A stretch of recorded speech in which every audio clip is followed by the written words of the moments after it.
Community Talk with Mantika's mayoral candidate Gary Singh. Thank you very much, Gary, for joining us today.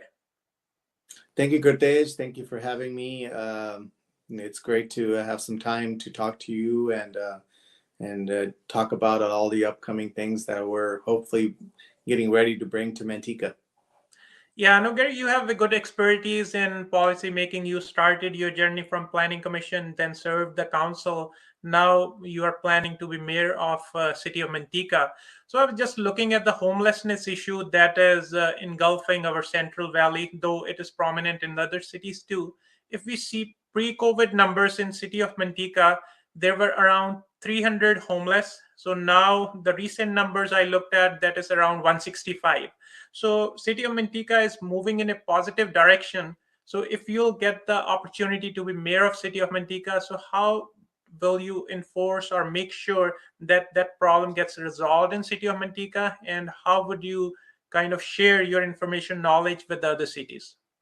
Sure. And like we will say is that even though we're the city of Manteca, um, whatever works, we're happy to let know other cities because this is not just a city of Manteca issue. This is a county-wide issue, statewide, nationwide issue. And honestly, there is no one single answer for homelessness because it's a multifaceted issue that needs to be tackled in many directions. So I guess what I would like to say is maybe start with a little bit of a history lesson of how we came to be today and why homelessness is where we're at. First, the biggest issue, of course, with homelessness is affordability. That's caused a lot of issues over the years where people had affordability is unfortunately getting less and less in the valley, and that's caused issues. Originally when we did have homeless, we've always had homeless, but the growth has been coming even pre-recessionary times.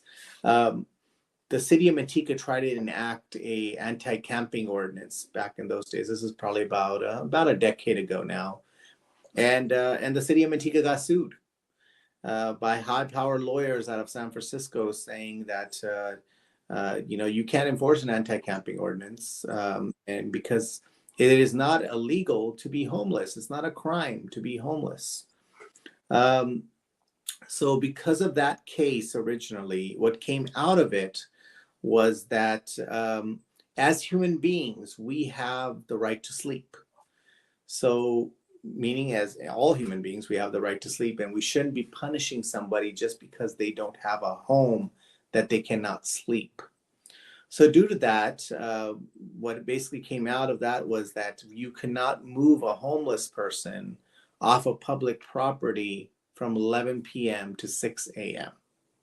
And so now, uh, unfortunately, in our city, what kind of happens is Library Park is a well-known place where individuals hang out in the park during the day because it is a public park. It's open to everyone.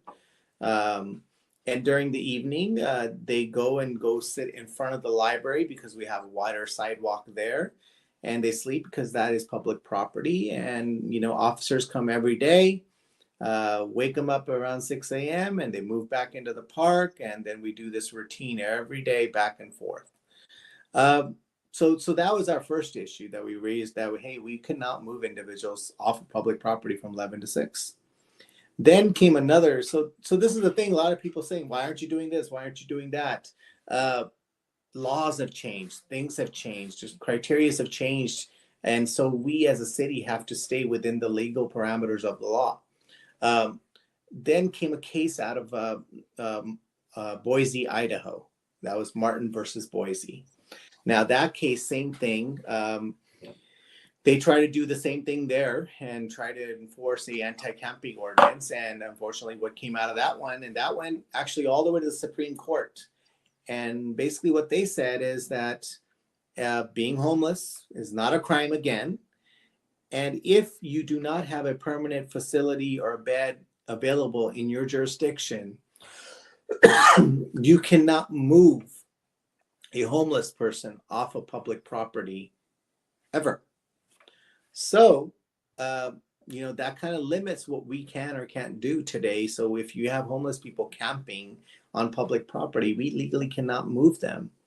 And so then it was time that we needed to figure out how we can legally do the things that our residents want us to do.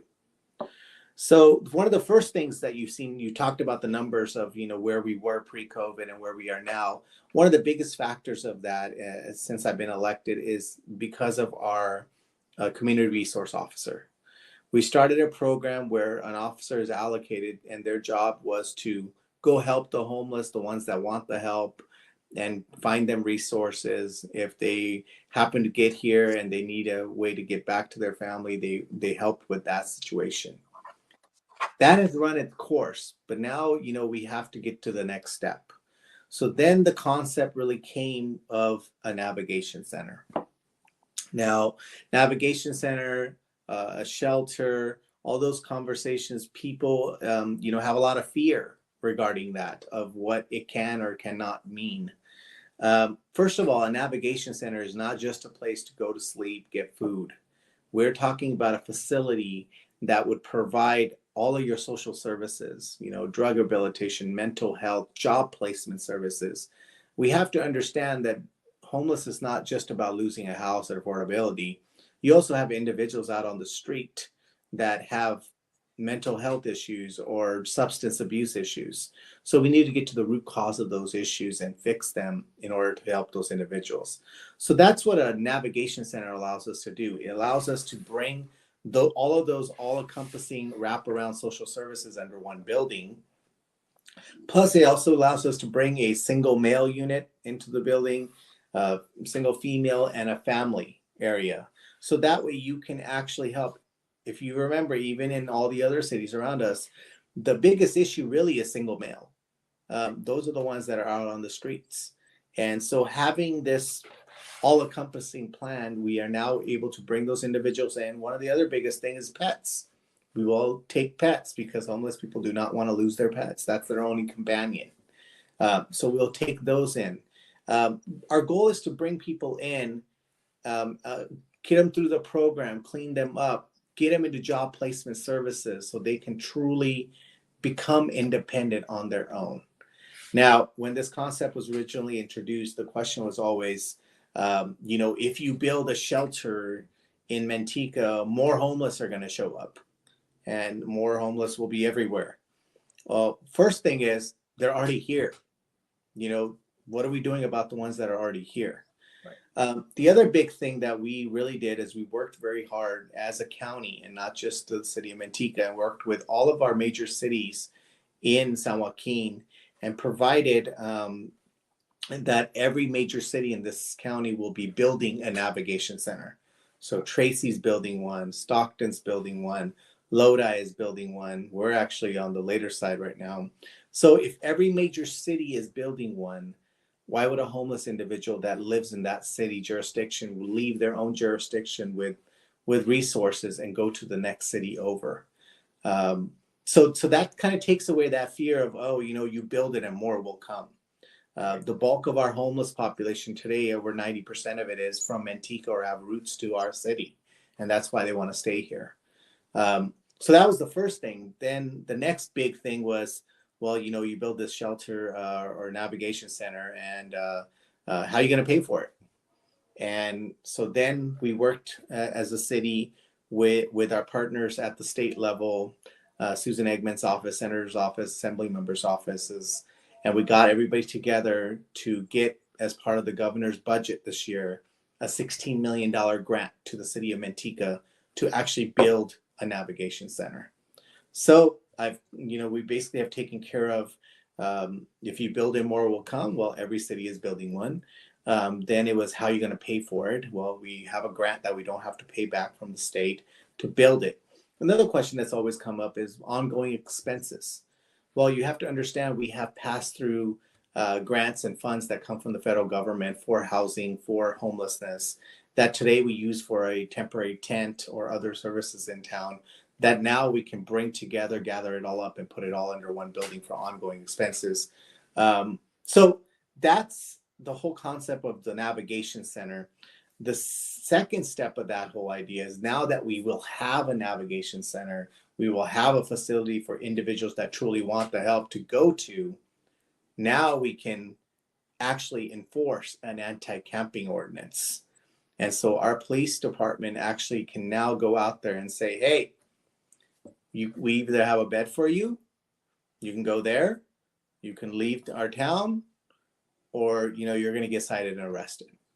We can't give that option legally today. And that's why we need a navigation center so we can move to that next step. The other big goal in that concept is not just building a navigation center, because one of the other things I've seen is that once you build a facility and people kind of go through the shelter phases of it and they get cleaned up, they have nowhere else to go. They end up back on the street because there's no next step. So our goal is to build an all-encompassing, working with our housing authority partners, and build transitional housing and affordable housing on the same property near Carnegie Court in the industrial area. And so that way you have the next step. Your goal is to come into one side of that property, go through the program, and end up into affordable housing eventually, where you are making a paycheck and you're paying some share of your rent, and working through and basically becoming independent. I'm a believer that, unfortunately, we cannot arrest our way out of this problem issue. If we continue to do that, the jails are full and they're going to continue getting released. The only way we can really try to put a dent in this, I'm not saying it's going to be the end all be all solution, Right. it is truly trying to change people's lives and making them become independent and not dependent on government forever. So that's kind of the transition of everything that happened and why we are where we're at today. We are ready to go as a city to move to that next step, and this is why I would say I'm the only candidate that even our law enforcement has endorsed in the city of Manteca, because they believe in the concept. Right.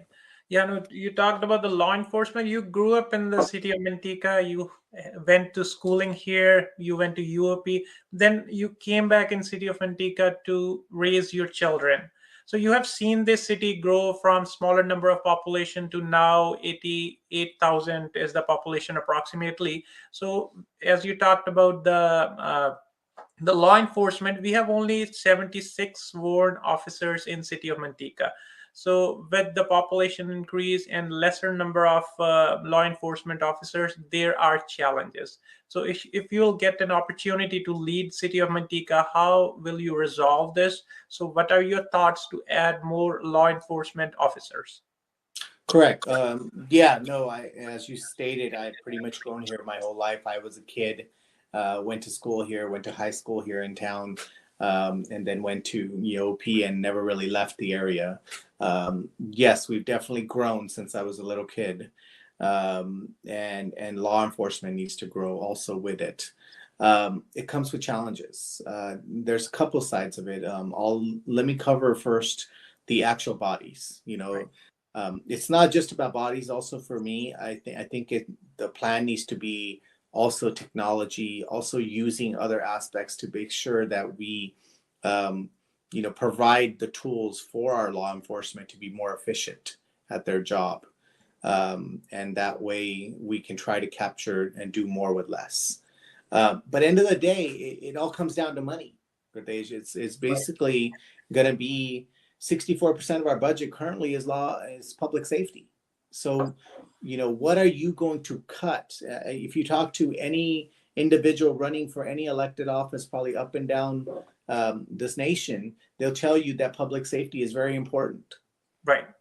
But and everybody wants to hire more officers and everything, but where's the money coming from? What are you going to cut?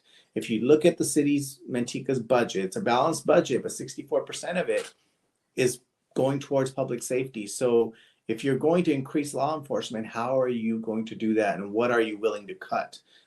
So either you're going to be able to cut out of the other 36%, or you're going to have to look at ways to increase revenue. And that's kind of where I am at. One of the biggest things that we have an issue with in our city, unfortunately, is we have a county tax sharing agreement in the city of Manteca, and actually all of our neighboring cities also. where unfortunately we are on a 80-20 split for tax sharing, which is 80% goes to the county and 20% only comes to the city of Manteca. And we are a full service city. We provide all of our own, amenities, law enforcement, public safety. And when it comes to garbage, everything is done by the city of Manteca. So question is what are we getting for the 80% that we're sending to the county? Unfortunately, these deals were done a long time ago when, maybe South County, which is Lathrop, Manteca, and Tracy, were not real cities. There, it was kind of the middle of nowhere, and they were trying to spurt up growth into these in South County, and so because of that, they made these deals. Well, since then, we are now the mecca of development for the county, and those deals need to change. We cannot continue going at this pace. So that will be my first fight, is to push to get that 80-20 split changed with the county so that moving forward, the development that happens. This is one of the reasons why we keep on saying, you're developing so much. Why don't you have any money? Well, the county has it. That's Right. why. And so the first push is going to be getting that 80-20 split changed. I know it can be done. Stanislaus County is on a 50-50 split. So that should tell you something. There's room to play there. So that's going to be our first challenge moving forward. Now, so that's one stream of revenue that could be coming into the city that we can use for public safety. The second one is looking at our CFDs, or Mello-Roos. Those in our city have always only paid for parks and streetlights. And I just told you 64% of our budget is public safety.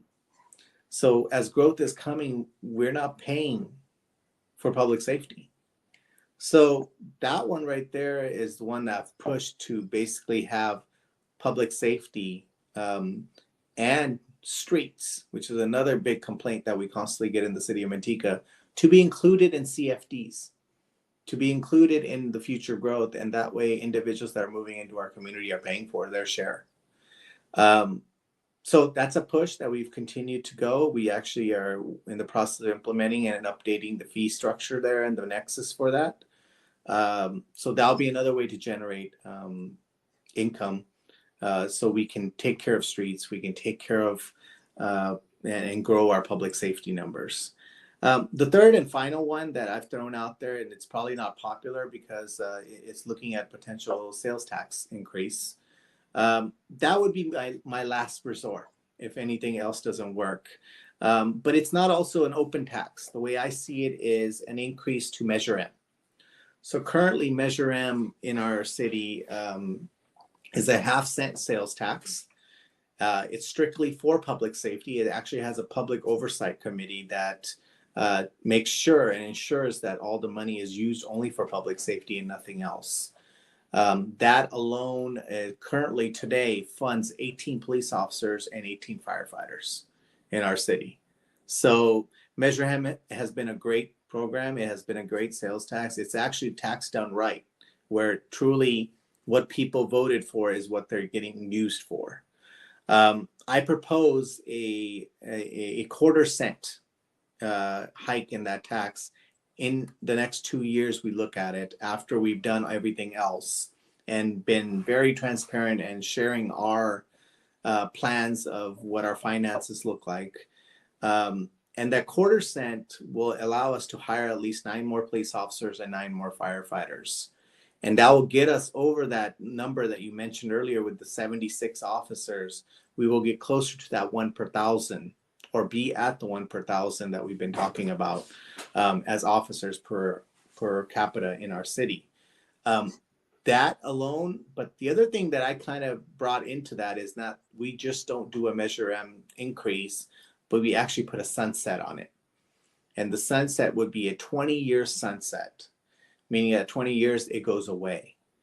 And what that means, the reason I picked 20 years is because, as you know, we brought in Great Wolf to the city of Manteca, and we did a 20-year tax sharing agreement with them as part of their hotel tax.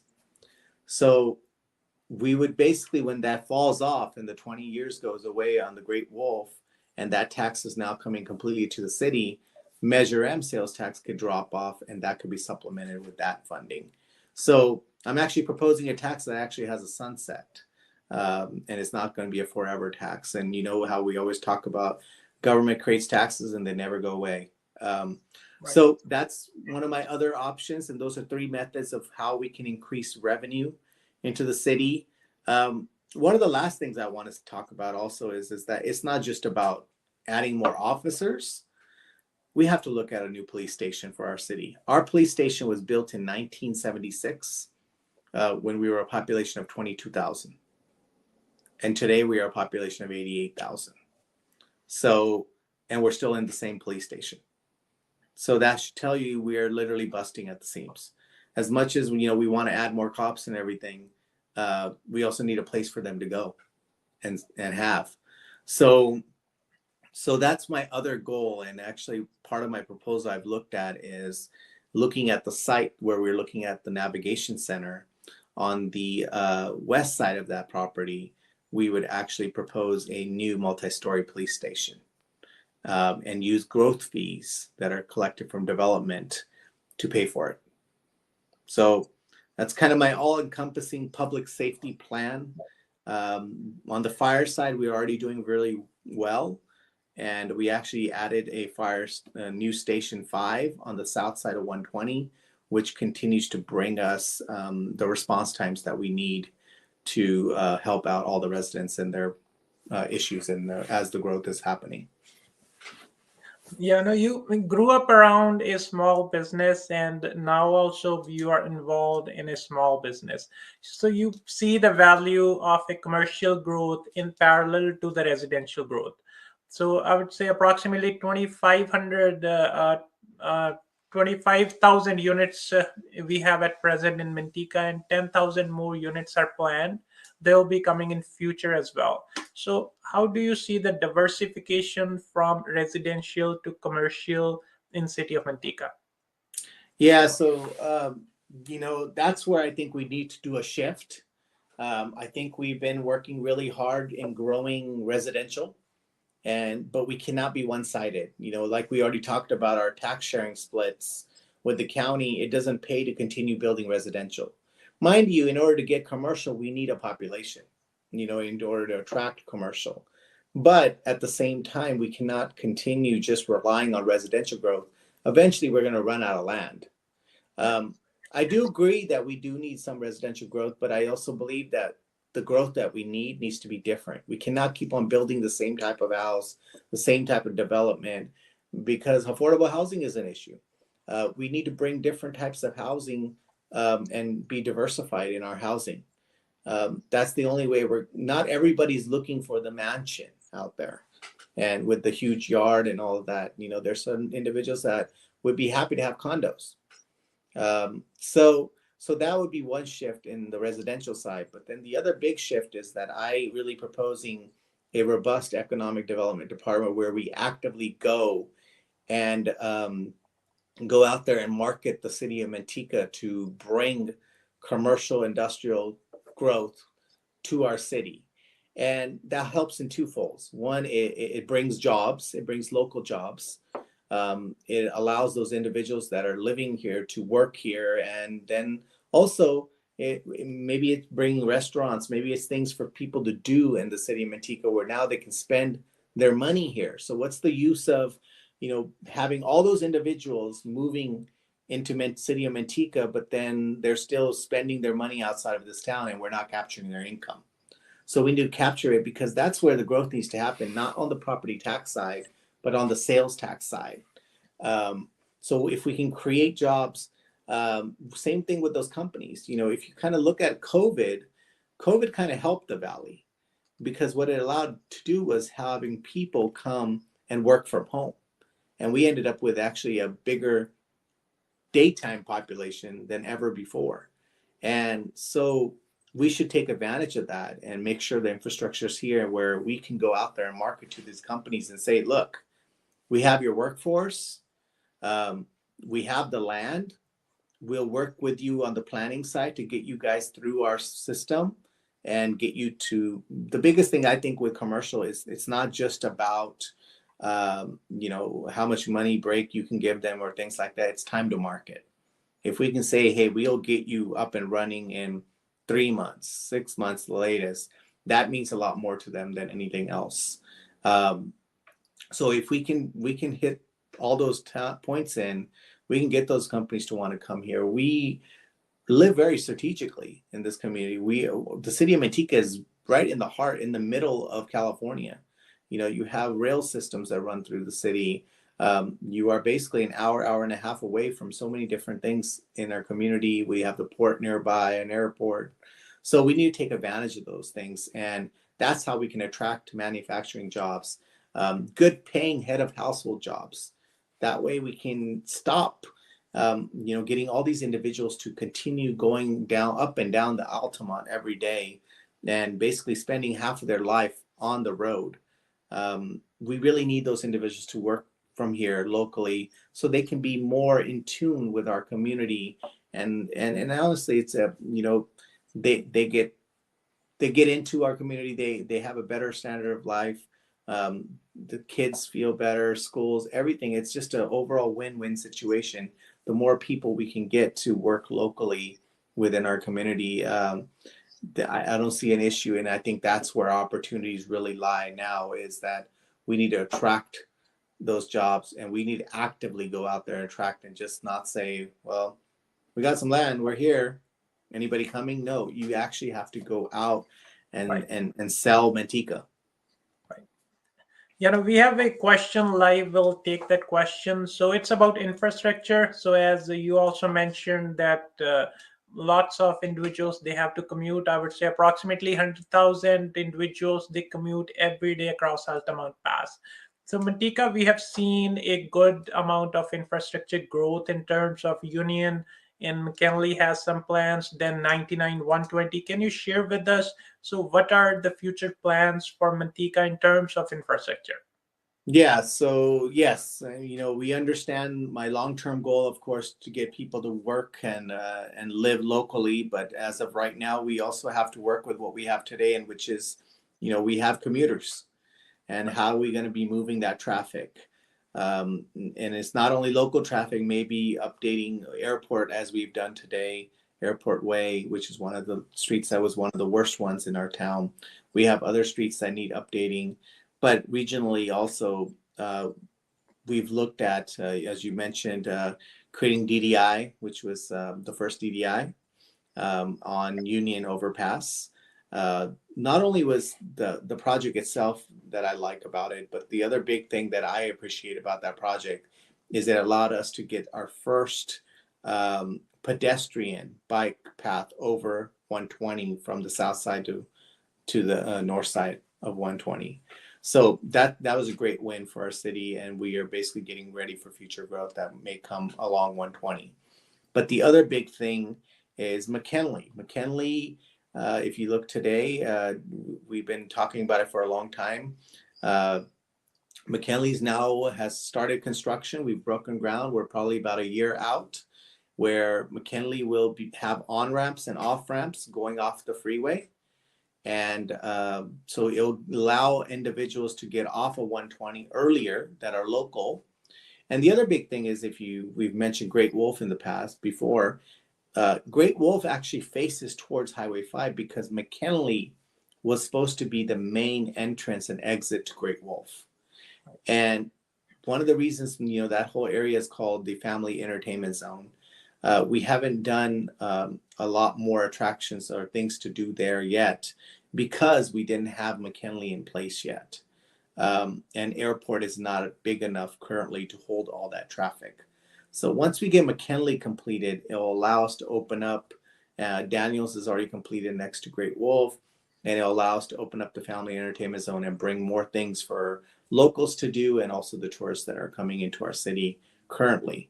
So McKinley, definitely, I'm grateful to get that finally, over the hill and get down to construction.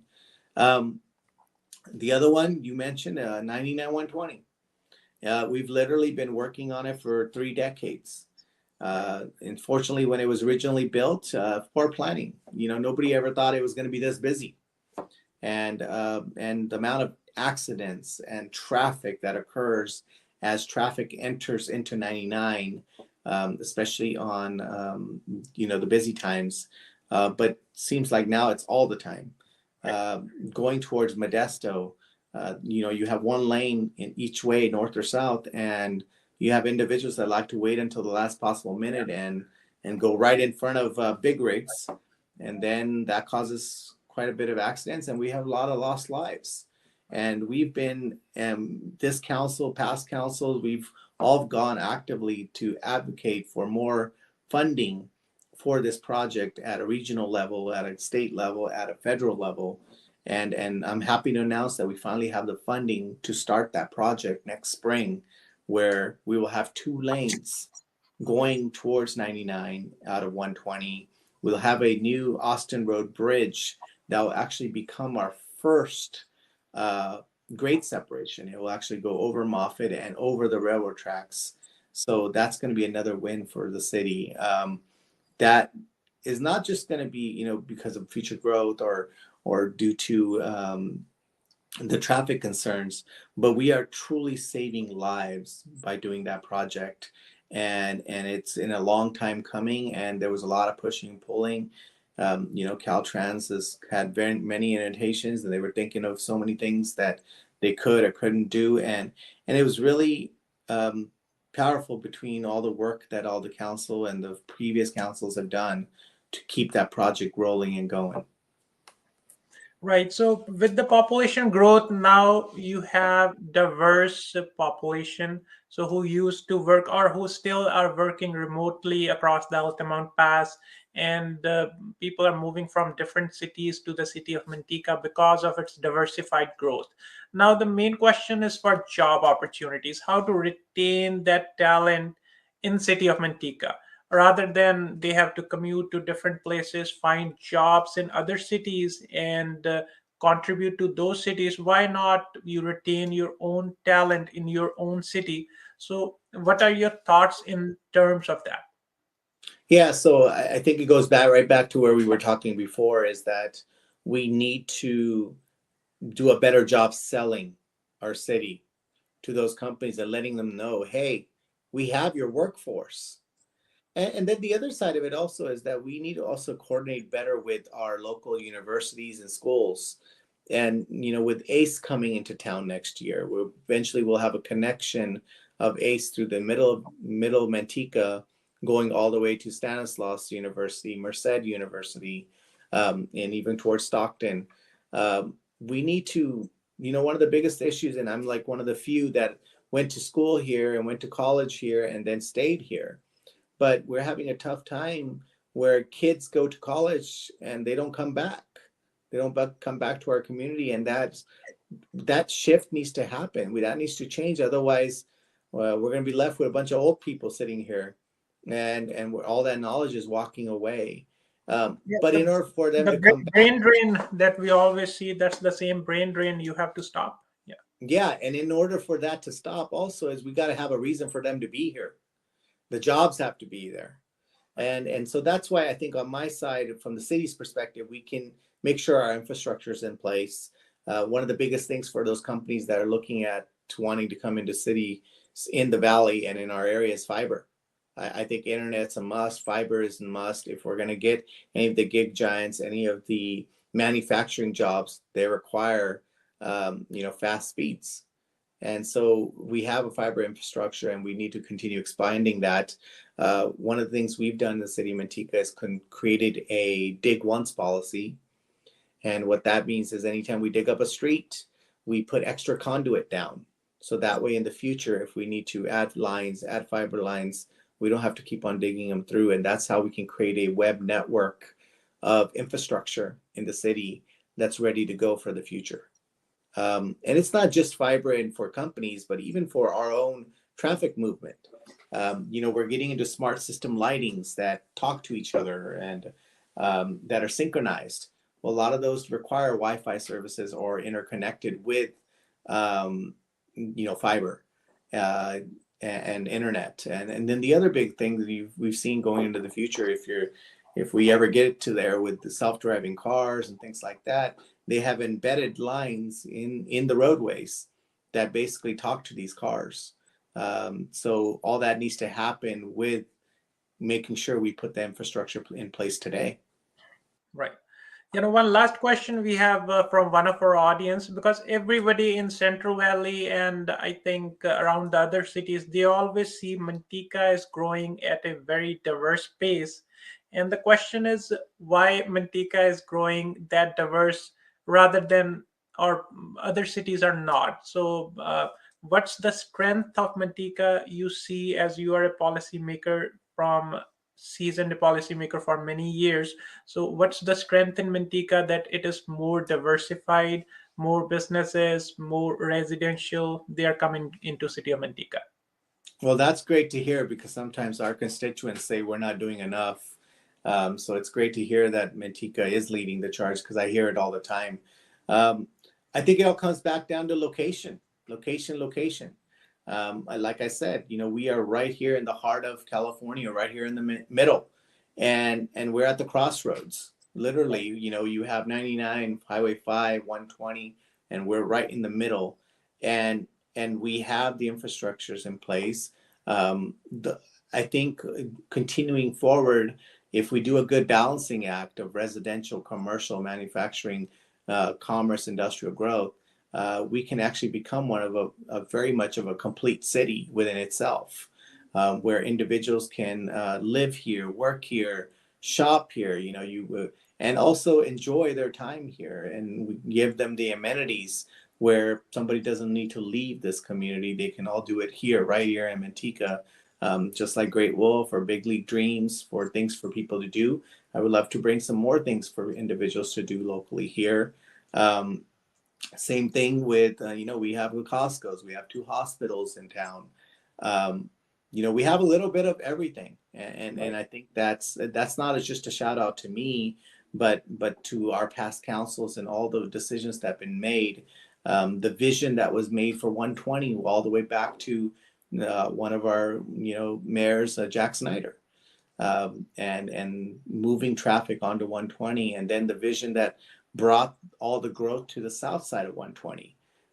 Now it's our turn to make sure what they had started, that we continue to move that forward and make sure we're doing it right, and that this city continues to lead and be what other cities unfortunately are looking up to. But I'm kind of partial to Manteca, so of course I want what's best for our city. Yeah, no, the good thing is you are always there for information sharing. So, absolutely, other cities can get some tips and everybody can diversify. So, in the end, I'll request all the voters who are listening, November 8th is the end of voting. So, Gary Singh is running for Manteca Mayor. So, I request everybody to ask questions, follow up on our discussion because you may have got lots of information and may have follow up questions. So, Gary, what is the right mechanism if anybody wants to get clarification on any of the topics we did touch? And what's your final message for your voters? Sure. As far as contacting me, I'm very available. You can email me at singformayor@gmail.com. You can find me on Facebook, Instagram, Twitter, you name it, I'm there, and I will respond back to you. And it might take me a little bit of time because I get a lot. And then also tomorrow, actually, Thursday at 7 o'clock, I'm having a meet and greet at Sourdough Company here in Manteca from 7 to 9. So feel free to come out and hit me with your questions or concerns. And at the same time, have a sandwich on us. So those are all ways to do it. End of the day, my message to the community is that I don't know all the answers, but I'm willing to work with everyone. Being on the council, being the mayor, it's not a dictatorship. It's a collaborative effort. We all have to work together, and I think I do have the support of my council. At the same time, I think we also need the community's help, and that we're going to do this together and work together to find solutions that are going to work for Manteca. So I urge everyone to vote. November 8th is election day. If you have ballots at home, please fill them out and mail them in soon or drop them off at City Hall.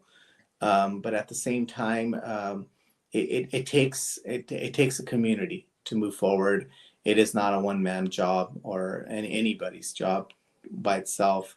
So that would be my message to you, is that, I am someone that listens, and I am somebody that has proven that I can work with individuals and be in a collaborative way, and I think we can work together and move the city forward. No, thank you very much, Gary. Appreciate your time. And to all the voters, I'll urge absolutely get your questions answered. Gary Singh is always available. Then make an informed decision on November 8th. With that, thank you. Stay healthy and stay blessed. We'll see you in the next Community Talk episode.